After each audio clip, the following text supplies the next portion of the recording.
What's up, guys? Welcome back to the channel. As always, I'm your co-host Donovan Quick, and as of this very moment, the wild card part of the playoffs has officially ended, with the Buccaneers absolutely trouncing all over the Philadelphia Eagles.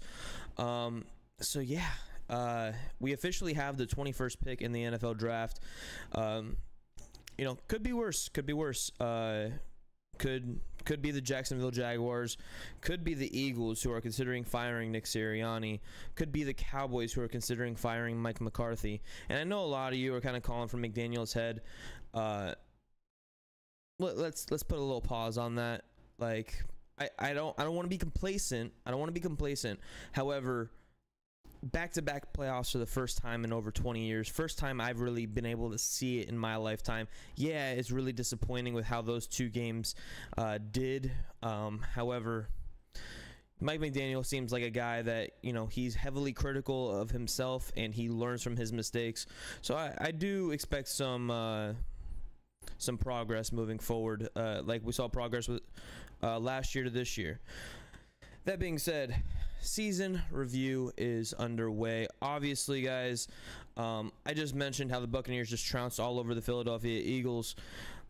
Going into that game, the Buccaneers won 5 of their last 6 games, and the Eagles lost 5 of their last 6 games. So that just shows you how important it is to be better in December than it is to be better in September. Now, if you're a great team all year season long, like the Ravens have been, like the 49ers have been, even though the 49ers had their little 3-game skid in the middle of the year, they were good when it counted the most, you know, and that's why they're the #1 seed. That's why the Ravens are the #1 seed. And you know, we started out this year really strong. You know, go on the road against the Chargers and pull out a narrow victory, 36-34, and you know, that was a playoff team, you know, just a year ago. Then they might have been considering firing Staley at that point. They haven't fired him at that point, but that was also the healthiest that team was all year, with everyone, you know, Keenan Allen, Mike Williams, Austin Eckler actually looked pretty good in that game, and that was also the first game under this new Vic Fangio defense. Defense did not look good in that game. Offense looked fantastic, battled it out, classic game, came out with the victory. You know, then we go and we beat the Patriots. Kind of, it was like a comfortable game, but like never really ran away with it. That was 24-17. Then, you know, the Broncos game without Jalen Waddle, just absolutely decimated them. And now this game is, I think, may have been a little bit of an ego boost to some guys, and you know, it kind of carried over. Like, yeah, we could do this, but you just didn't the rest of the year. And you know, there were some games, like, yeah, after that week we got absolutely trounced by the Bills 48-20, not even really close that entire game. Once again, that was also Liam Eichenberg's first start at center, because Connor Williams pulled his hamstring in the Broncos game, or groin, sorry. And then, you know, then we go the next week at home, 31-16 against the Giants. Giants were a bad team, just awful. Then 42-21 at home against the Panthers. Once again, worst team in the league. Then we go on the road Sunday night, Philadelphia Eagles, and that game was kind of close up until the end when they had some garbage time scores, but you never really felt confident at any time in that game. Defense looked a little bit better in that game, just not it, though. The defense did not look good until Ramsey came back. And, you know, the defense had a really strong showing at the end of this year. You know, we came back strong after the Eagles game and put it to the Patriots, 31-17. Then we had to go to Germany. And the difference in that game was Tyreek Hill's fumble 6. You know, both offenses only put up 14 points. Just not a good showing. That was obviously the first meeting with them. And it just shows you the up and downs of the season. Like, we look great, then we look then we look bad, then we look great, then we look then we look bad. And it was in that Chiefs game that I kind of went into the bye week and I was like, you know, we have some red zone issues. You know, we couldn't finish in the red zone against the Bills. We couldn't finish in the red zone against the Eagles, and we couldn't finish in the red zone against the Chiefs. You know, all the other teams combined were just not good teams at that time. And I was kind of starting to see it a little bit. That's what kind of like my confidence. Now, I get it. I put together some ridiculous videos about us beating and dominating the Bills on, you know, I was trying to get the fan base hyped up a little bit, trying to get the Bills fans riled up a little bit. I felt good about our chances. I didn't feel, you know, fantastic as I was expressing. And, you know, I was wrong. I was wrong. I was half right, but I was, you know, ultimately wrong. We'll get into that game as we go on, but, you know, nice recovery off the, you know, the bye week. Looked a little bit rusty against the Raiders. That was our first game at home that we scored under 30 points. Only scoring 20, but we won 20-13. And, you know, at that point, that was Ramsey's third game back, you know. So since Ramsey came back, 17 points to the Patriots, 14 points to the Chiefs, and 13 points to the Raiders. Then we go on the road, Black Friday, Jalen Phillips tears his Achilles. Also only give up 13 points to the Jets. Kind of garbage time when we pulled our starters, but, you know, whatever.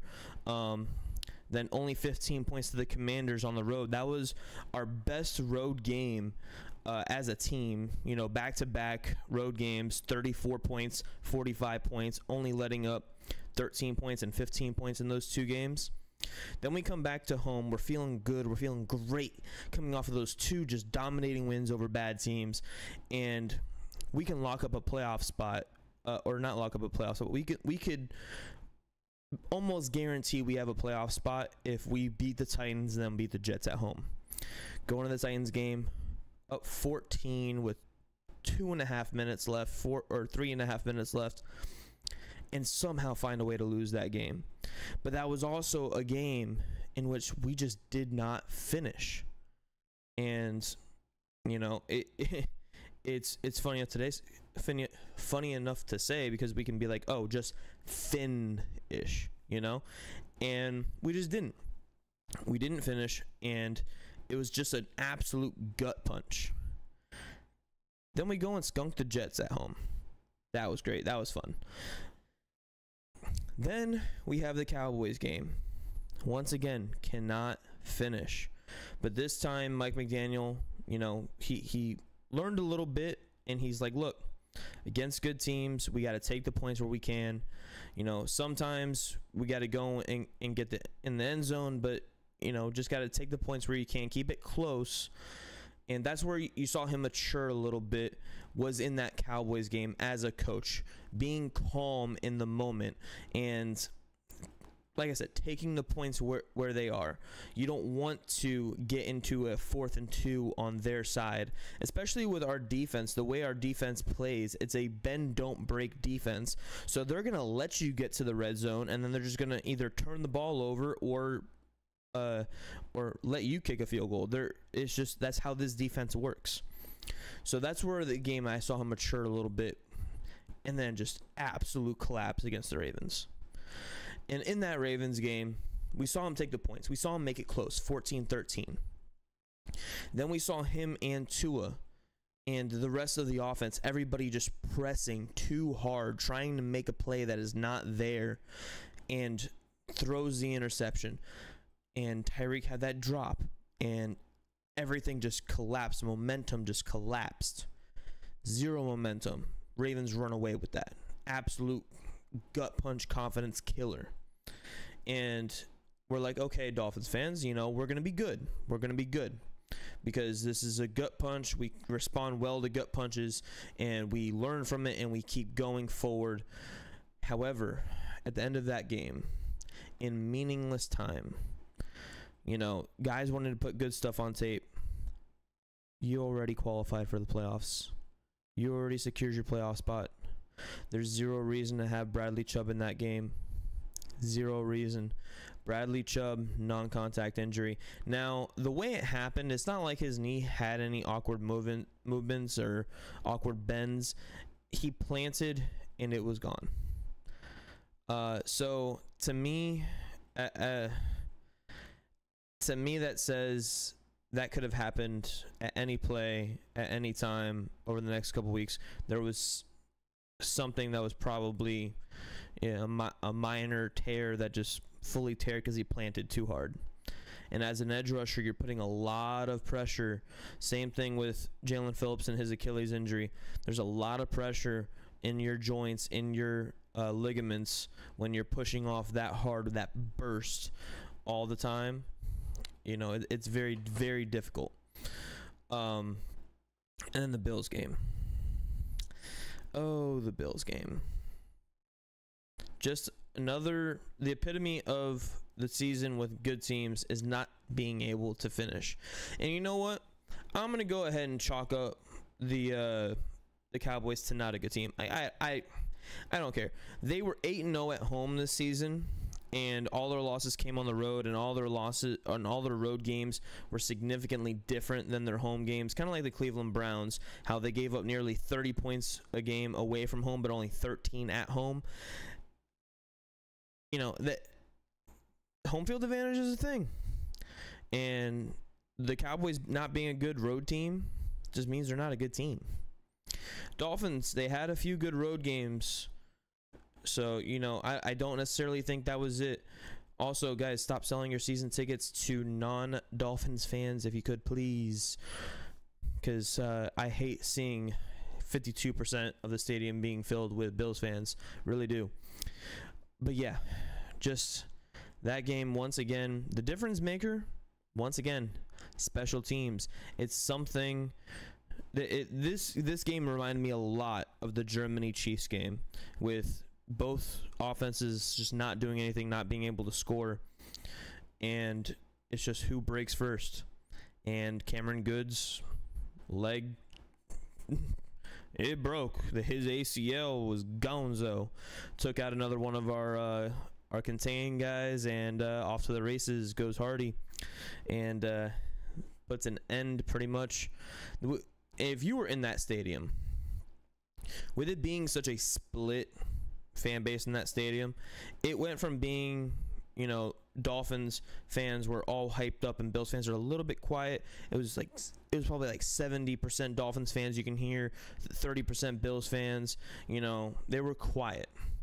As soon as that punt return touchdown happened, the momentum swung so hard. You felt the energy in the stadium just drop from Dolphins fans, and then just came alive, all the Bills fans. And I swear to you, it was like 90% Bills fans. You could not hear if you were the home team on offense. It was bad. And I'm not using it as an excuse, you know, but just once again, just not being able to finish drives, to put together drives. And I watched the All-22 for the Chiefs game this week, going into negative degree weather. And it's funny because when I say, because I defend Tua quite often, and Tua needed to be better this game. He did. But the play calling was just atrocious. It really was. The game plan was atrocious on offense. It really was. And when people tell me, why isn't it Tua's fault before you say the weather, I'm like, bro, I will never, ever use weather as an excuse, ever, especially in a nighttime game.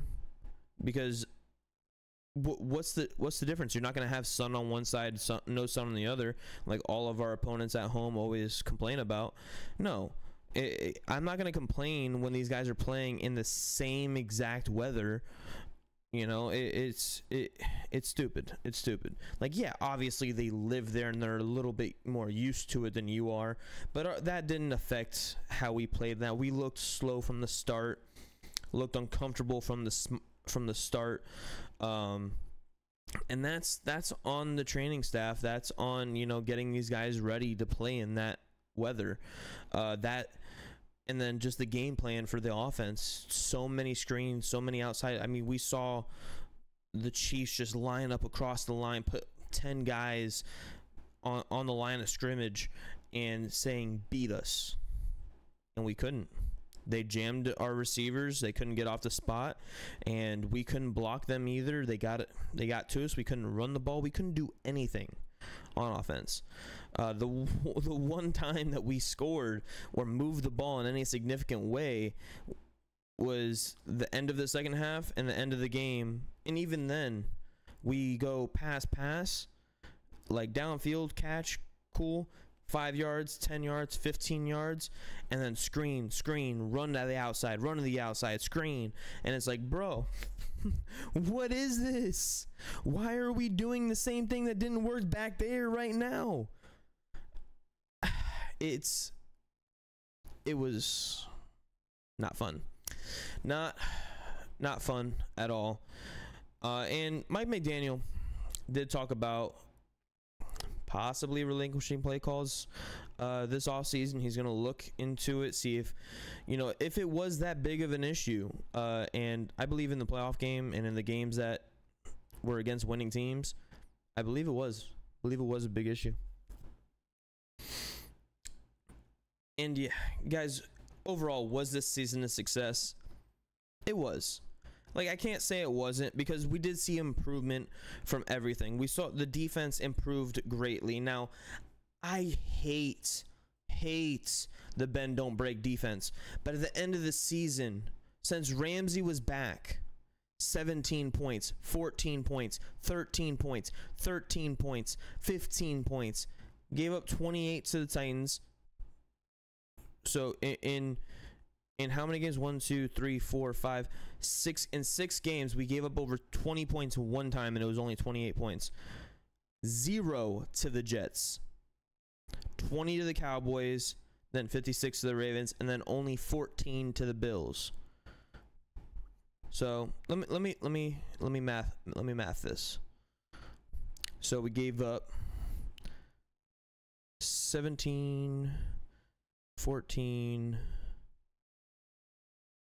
13, 15.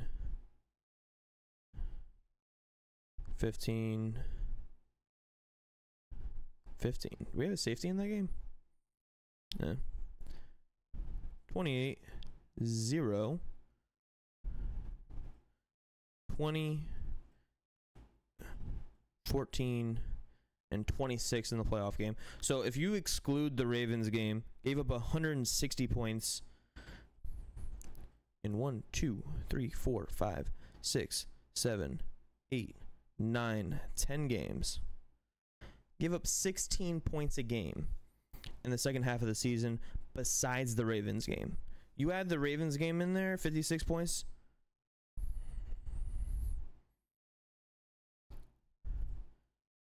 We still gave up only 19.6 points in 11 games since Ramsey came back. That's with 56 points allowed, I might add you. So, guys, this defense, as much as we love to hate on it, I hated on it. I hate the bend don't break defense. And my major issue with it is that it doesn't mesh well with our offense. We're not an offense that goes and sustains long drives. And this defense, we saw what happened when, our starters go down. Our starters play so many snaps. Like, Chubb literally goes out there, and Phillips, when they were healthy, playing 80% of the snaps. That's unheard of for edge rushers. Edge rushers normally play somewhere between 60 to 70%. To play 80% of the snaps, they're putting a lot of strain on their bodies. And that being said, that's where we're going to end this video. I appreciate y'all for watching. If you're still watching, long video, disappointing end, but in the end, it was a successful season.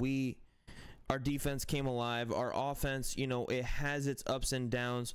We need to be able to finish against good teams in the red zone. We need to be able to put together good drives against good defenses, and we didn't see that this year.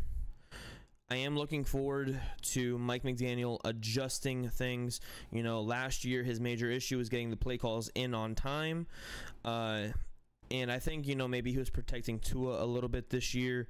They wanted him to play all 17 games in the playoffs, and he did that. So Tua playing every game is a success. Them getting the play calls in on time and not breaking the huddle at 7 seconds is great. That's improvement, and continued improvement is what I'm looking for, and I believe Mike McDaniel can do it. I appreciate y'all for sticking with me for this long. Deuces.